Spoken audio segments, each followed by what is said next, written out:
I tell her I'd like to get copies of my medical records. Were you an inpatient? Yes. When? A long time ago.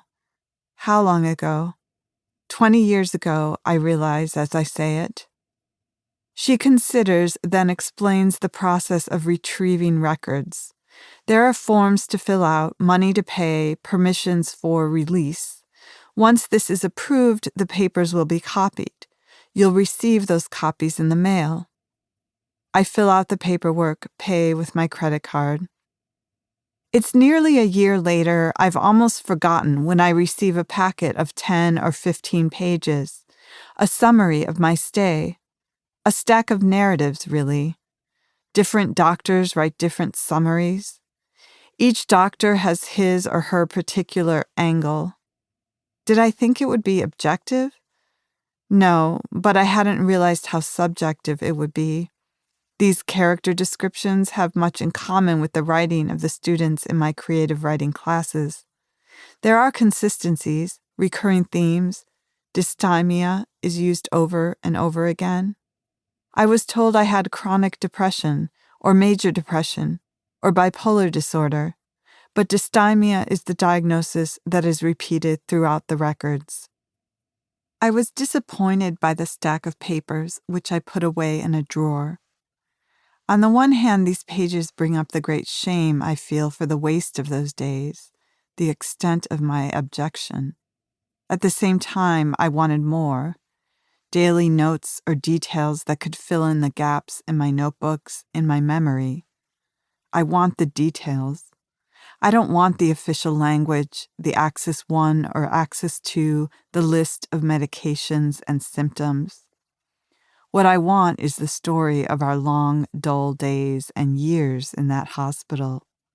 Those days, those years. It is the quotidian I want to recover.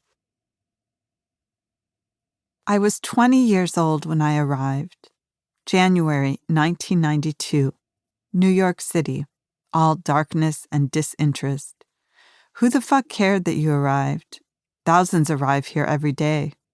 The streets around the campus were empty, save for passing traffic, buses, the occasional bodega. Empty styrofoam cups, plastic tops, straws, and McDonald's bags floated in a wet, slushy bath of ice. Piles of dog shit half frozen under the ice. A security guard tells me that my dorm is a few blocks away on the other side of campus. I walk the long blocks dragging a duffel bag. My room is one in a suite with a shared kitchen and bathroom. The floors are cold tile, the walls concrete, the only furnishings a metal twin bed, a desk, and a small window with a view of a brick wall. I dropped my bags, left the suite, and walked to the deli next door. When I returned, my suitemates were there, a triptych of young womanhood. "Hello," I said, stabbing a baked potato twice before putting it in the microwave. "Is that all you're eating?" a small, chatty girl asked, giggling. I felt my body flood and knew I'd turned bright red. "Yes," I said, "I guess so." A month later, and I haven't made a single friend. You can become strange from loneliness, from days and weeks without speaking to anyone.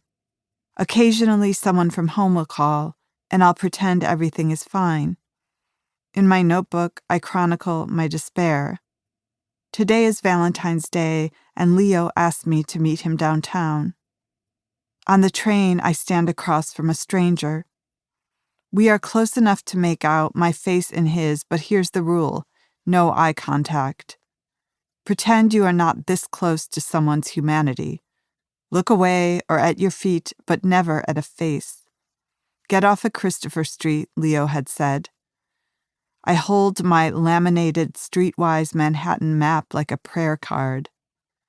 The train screeches and jerks out of the station.